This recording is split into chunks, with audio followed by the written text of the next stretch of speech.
every anger would say that this calculus on one end has love, peace, security.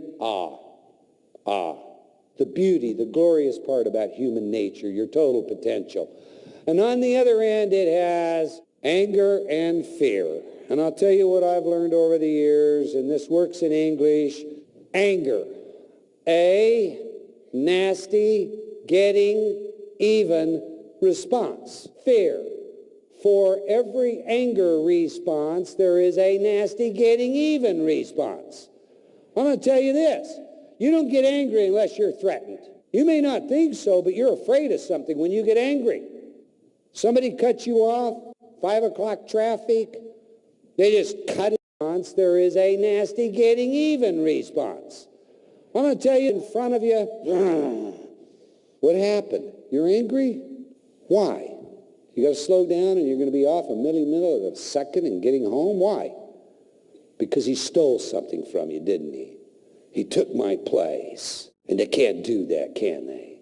Well, why? Because it's wrong. And I'm afraid if I let somebody do it, I'll let everybody do it. See, there's no such thing as anger without fear, period. On that side, I have all the negative stuff that you can see that humans have done to humans over generations and generations and time immemorial. All right. On the other side, I have the highest potential that resides in the human condition. Along this calculus, then, we have to recognize that sitting in the center is our desire to avoid rejection and our survival mechanisms, our drives. They make up the model that resides in the human condition.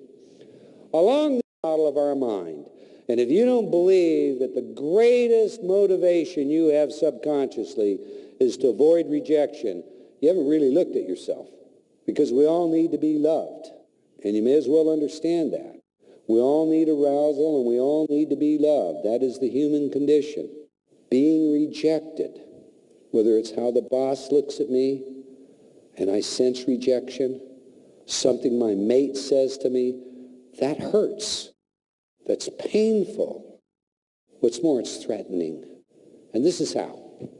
We have two kinds of stimuli that trigger these responses. One we can call imaginary threats. What's an imaginary threat? Hey, the guy that cut me off in 5 o'clock traffic is not a real threat, is it? The way my boss looks at me, that's not a real threat, is it? I make it a real threat. I make it seem like a real threat.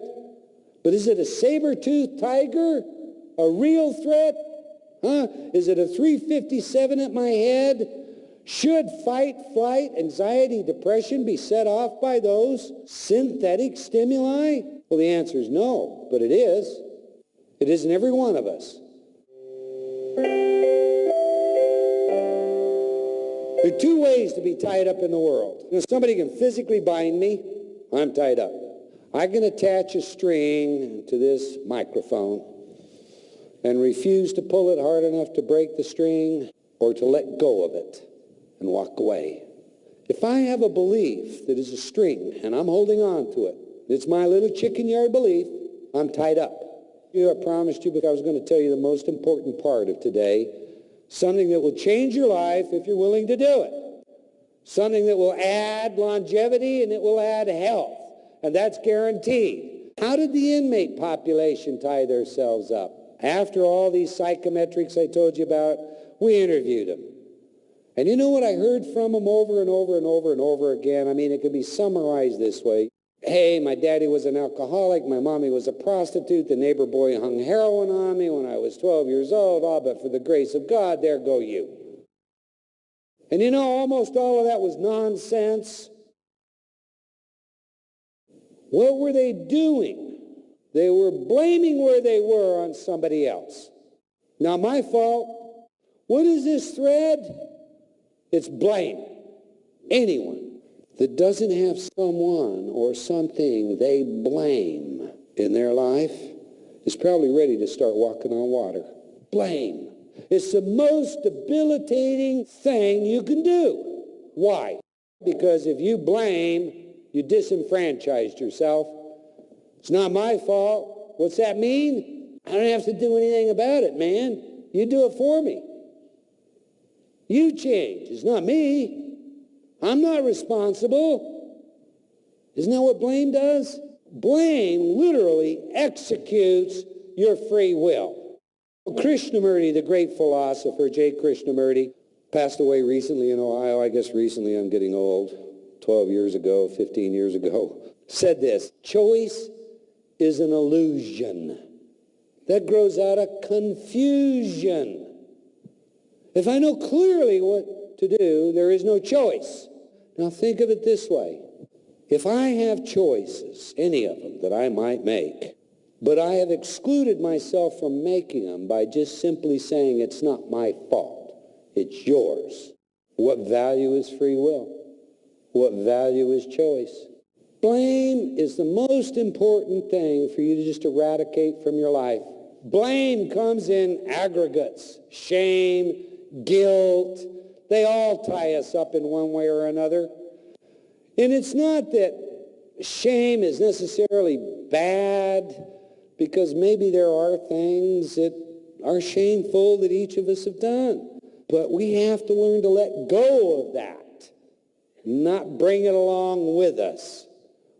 We have to learn to forgive. You remember our inmate population? If I'm going to interrupt their recidivity, what have I got to do? I got to stop them from displacing responsibility. They have to begin to take responsibility themselves. Make the choices themselves. How can I do that?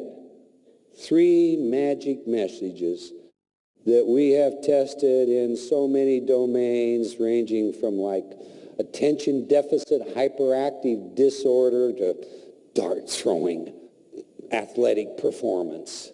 I forgive myself. I forgive all others. I am forgiven. When I went to the Department of Corrections, people involved and said, you know, hey, this is what we want to put on this program. Man, are you kidding? I forgive. Suddenly it was, oh, I don't know. They were suspicious. And isn't that grace? Isn't that religious? Isn't that spiritual? Can we do something more psychological? There's nothing more psychological that you can do. 20 years ago, this may have been pioneering. It's not pioneering today. You can't pick up a journal anywhere that doesn't have an article on the power of forgiveness. Those 3 messages literally liberate you. Well, if they liberate me, what does that afford me?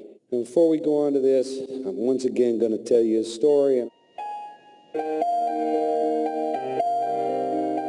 Choices. So imagine walking down the street in New York City. Those of you who visited New York, the Big Apple, the high-rise condos, boy, these are $1.5 million, $2 million condos before the real estate boom. And I'm walking along, kind of looking, skyline, and from a 3rd-floor balcony, flower pot falls. Bam! Hits me in the head. Falls to the ground, pot breaks, flower falls out. I have some choices. I bet you can all think of this one. We sue this guy. He's got a lot of bucks. Look at the place he lives in. I'll claim, concussion. Get my digital little portfolio out and call my attorney right now. Do that.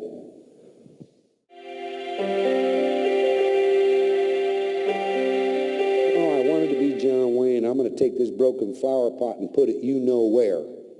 But I get to the door, and I see this guy as a linebacker for the Chicago Bears. Excuse me?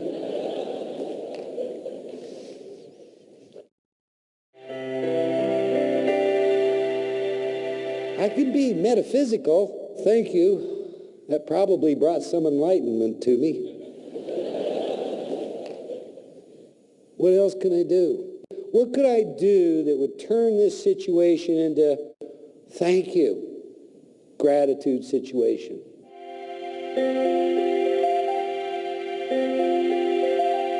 Wow, what if I were to take that flower, go over to the corner florist, have it repotted, Take the pot back to the owner. It fell off your balcony. Pot was broke. Wanted to return it to you, repotted. Of all the things I could have done, which one would have made me feel the best? You're right. Last one. My body would have been filled with all those good, warm, fuzzy chemicals. I would have had a moment of ah. I had a great laugh looking at the expression on the person's face. That would have been my best, wouldn't it? How many of us would think of that? Choices.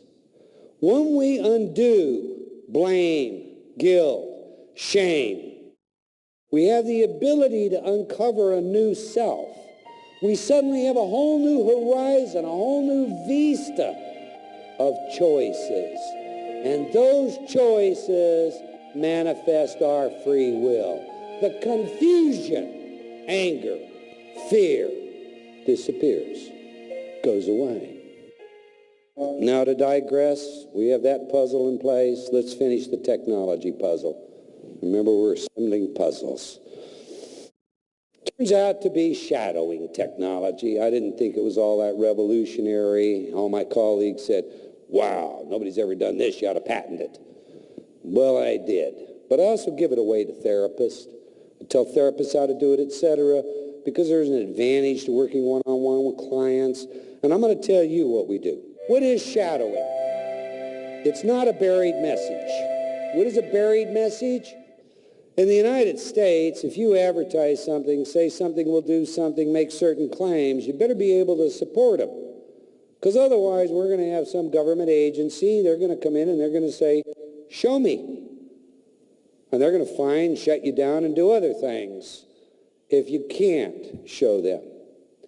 Well, there was a company, remember these companies that made programs that I couldn't find anything on?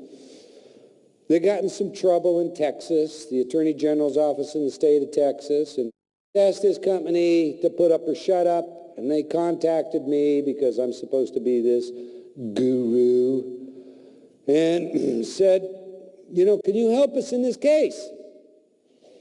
First thing I asked him was, well, how did you create your programs?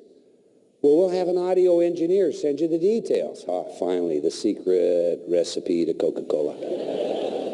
And in come the details. The audio engineer certifies that he mixed the affirmations 40 dB beneath the primary carrier. Okay, we're not going to go into audio acoustics. I'm just going to explain it this way. 40 dB beneath waves or music. What is that? The theoretical limit to a ghetto blaster is 30 dB. Do you get that? It can only get out 30 dB. What's 40 dB? It's what's going on at the symphony concert that's taking place, where do you want it to be? Singapore right this minute? And how it's affecting us. Don't you hear it? Isn't it beautiful? That's what it is. It's invisible. It's not real. I mean, in order for a stimulus to be a stimulus, it must meet a certain threshold. And in an audio stimulus, it must trigger a neuron. If it's insufficient to do that, it simply doesn't exist. Understand that. When I started my research, designing these things, the first thing I took into consideration is something known as hemispheric laterality. That's the right brain and the left brain. We developed what we call the mirror imaging paradigm, and it basically works like this. First of all, our left hemisphere for us right-handers is typically the linear logical center of our brain. It processes language, it thinks mathematically, it is the logic center. Our right hemisphere, on the other hand, just about everybody gives subconscious activities to, but it is spatial, it is oriented artistically, it is so overgeneralized that I want to be careful here. Where I come from, if you see a left-hander, you might jump to the conclusion that they're going to be a musician. Not necessarily so. But the body is cross-wired. And if we're right-handed, that typically demonstrates that we're very left-brained. And things that are linear, we're going to favor and be predisposed to.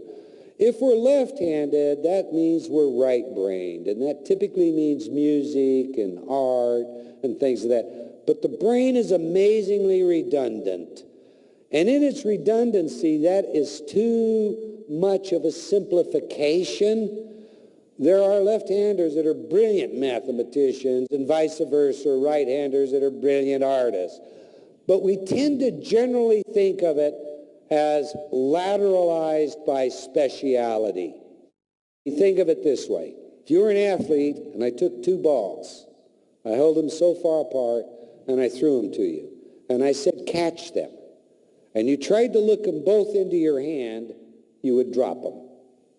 You cannot do that. You simply cannot do that. But if you take your eyes off them, you can pick them up pretty easy. The brain specializes, and in its specialization, one hemisphere has clearly been shown to specialize more in linear, logical, analytical, and the other more in the spatial and the artistic. So I don't want you to go away thinking it's either or, even though there's a lot of literature that says there is. You remember I told you about the lie detection test? I ran the tape backwards. The guy said, no, I didn't take the missing money. And backwards it said, liar. Remember that? Now, if there's anything controversial, really controversial, I'm going to discuss with you today, that's this next area. Carl Pribram said the brain's holographic. Said so 30 years ago. Brilliant scientist, Stanford University. Boy, Carl Pribram says so. I paid attention. Pribram, however, didn't. He kind of went away because it wasn't real popular, and he is a very well thought of professor. But not everybody went away. They took his idea and they started doing a lot of research. What do you mean holographic? The brain's holographic. Well, you know, when I went to school, they taught us that memory was encoded in so-called engrams and egrams.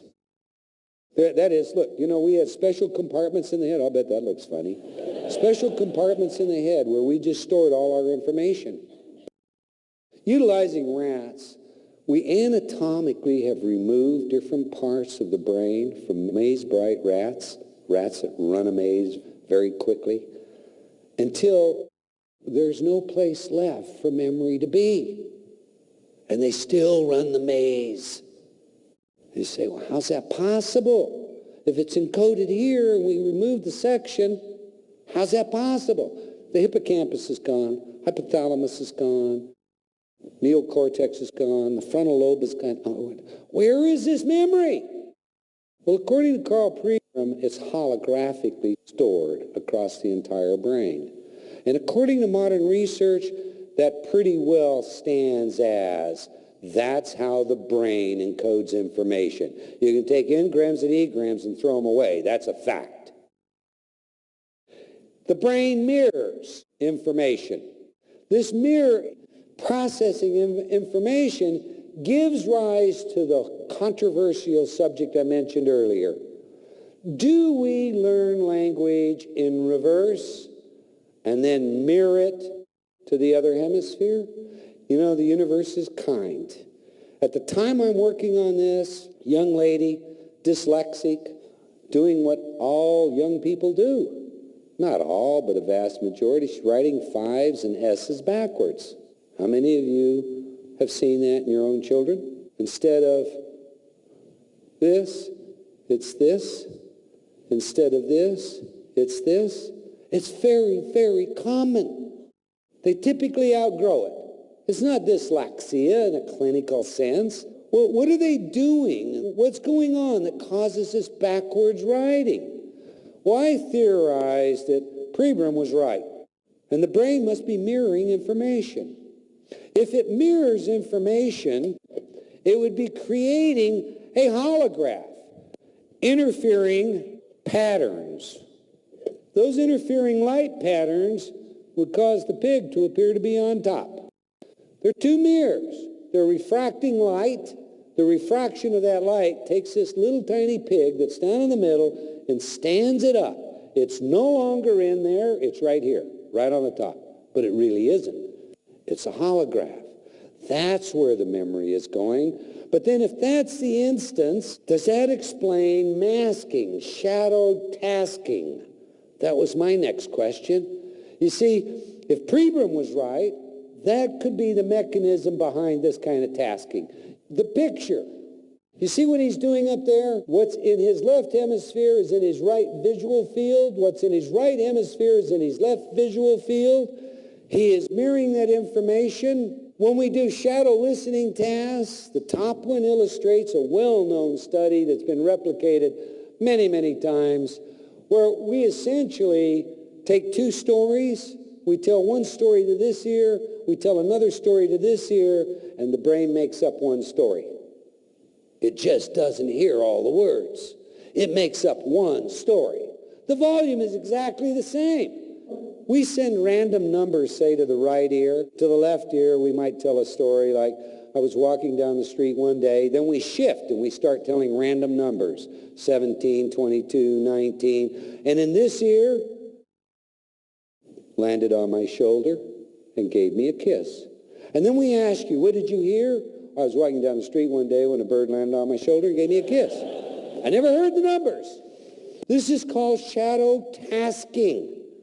If the mind is mirroring information, and if the hemispheres are specialized, does that explain why I make one story, or I don't hear the numbers, I only put one story together? To me, the answer is yes. A lot of the literature is in total agreement. A friend of mine says, Eldon, one day you're going to win the Nobel Prize. A dozen others say, Eldon, I think you're over the deep end. We'll get to the proof. Remember, I'm the pragmatist. Does it work? If I'm right, then we have two hemispheres mirroring. You see the word up there, cat? Our dominant left brain has to learn to turn that word into the forward cat, or the S into the forward S, the 5 into the forward 5. We would process information that way. Our visual center, our spatial center, two different images. I'm processing a word. The word may be beautiful, but I'm also processing the picture, beautiful. One of my favorite little sayings to impress you with beautiful, whenever you see a beautiful woman, and for women maybe this is a handsome man, you know there's a God. But there is a visual image attached to every word that we have. If I tell you there is a griffin, and a griffin is part eagle and part lion. Head of a lion, body, wings of an eagle. You have a picture, do you not? And then we're taught that nouns are the names of person, places, and things, even if they're not. Because there's really no such thing as a griffin. And as Korzybski points out, we begin to think in these symbols. And in the process of thinking in these symbols, we begin to make certain assumptions. And those assumptions, well, nouns are the names of person, places, and things. So, you know, electricity. Yeah, I know what electricity is. I'll tell you what, no scientist knows what electricity is. They can't give you an adequate definition. But we can make it, and we can use it. But you probably haven't ever stopped to say, what is it really? If we pursue that, we essentially have a holographic mind, and that means that the brain often does see things that are not there, will confabulate them, and that the brain often fails to see what's there. Well, the proof is in the pudding. I want you to look at that disc spinning up there right now. I want you to concentrate on that disc for a minute, because you now need to see for yourself. Focus on the disc. Allow your concentration, all of your mind, to just be drawn to the center of the disc. Focus totally, wholly, solely on the disc for a minute. This will only take a minute. And keep your eyes fixated on the disc. You are seeing reality, a spinning disc. Allow it to pull you in, allow it to push you out. But focus totally on the disc.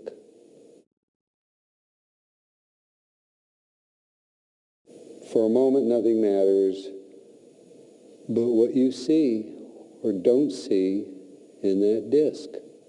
Some people report seeing a little star in the center of that disc. Other people see it as a spider web or a spider.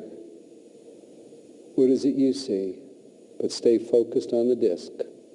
In a moment, I'm going to change this slide to a picture. And I want you to just tell me what you see in the picture. Now take a look at that picture. Is it alive? Are things moving out of it at you? Does everybody see that? But this is just a plain picture. The mind confabulates all the time for a visual range we literally don't see. The hemispheres add it together. And when we confuse that and just displace it, it takes a moment for the brain to come back. So was that picture a solid or was it not a solid? My perception normally tells me that's just a picture. But was it that when you first switched? Or did you see the stars coming right out at you? What we do and don't perceive, illusions. This is a photograph we use in illusions. If you look at this photograph right up in the corner where I showed you, there was a glare on my glasses. The photographer wanted to take the glare out, so he just simply put a little background in, the same background that was behind me. Well, that was great, except it chunked out a hunk of my face. When I was choosing the photographs, everybody looking at them, they liked this photograph. My wife said, "Are you kidding? Look, part of your face is missing." Trust my wife. Nobody else saw that. So we decided I can use this photograph when I'm discussing illusions because nobody sees it. Let's look at some more. This is a popular illusion. How many of you see gears moving? This is a stream that's not a stream. Look at it a minute. See motion? That circle is drawn perfectly. It's not disfigured. The circle in the middle of the first that has the smaller outer is the same diameter as the circle in the middle of those with a larger diameter. These are very common illusions. They're here to demonstrate to you how you see and don't see. Those lines are really parallel. They're perfect. They're not wavy. There are only white circles in the center of that. There are no red circles, no black circles. Those vertical lines are the same length. So in summary, we can say the right brain is spatial, emotional, and artistic. The left brain, analytical, linear, and logical. They have different primary tasks. Because of their specialization, those tasks can be redundant, but they also give rise to creating certain types of inhibitions, illusions, failure to see, and seeing what really isn't there. Stroop's test, this next test, is a good tell on hemispheric speciality. This is what I want you to do. I want you to read the color by saying the color of every word, left to right, top to bottom. See how fast you can do it. You ready? Go. Color. Green, red. Come on, folks, the color. Not the word. Fast now. Have fun with that one, can't you? One brain wants to say yellow. The other brain wants to say, that's green. Try to get that non-dominant to go green, red, blue, yellow. Fun one, huh? Now do you understand what I mean about interfering with each other? Does everybody see the cat? You want to tell me how the A is any different than the H? We call that context perception. You're expecting it. I'm out at the prison. I'm explaining subliminal communication. We're dividing them into three groups when we run our study: the control, the placebo, the experimental. And by the way, that study turned out to not only lower hostility and aggression rates, but it interrupted recidivity rates. I'm at the prison. I've got these inmates, and I'm trying to explain subliminal communication. I took with me an ad so I could show them what it was. It was the most successful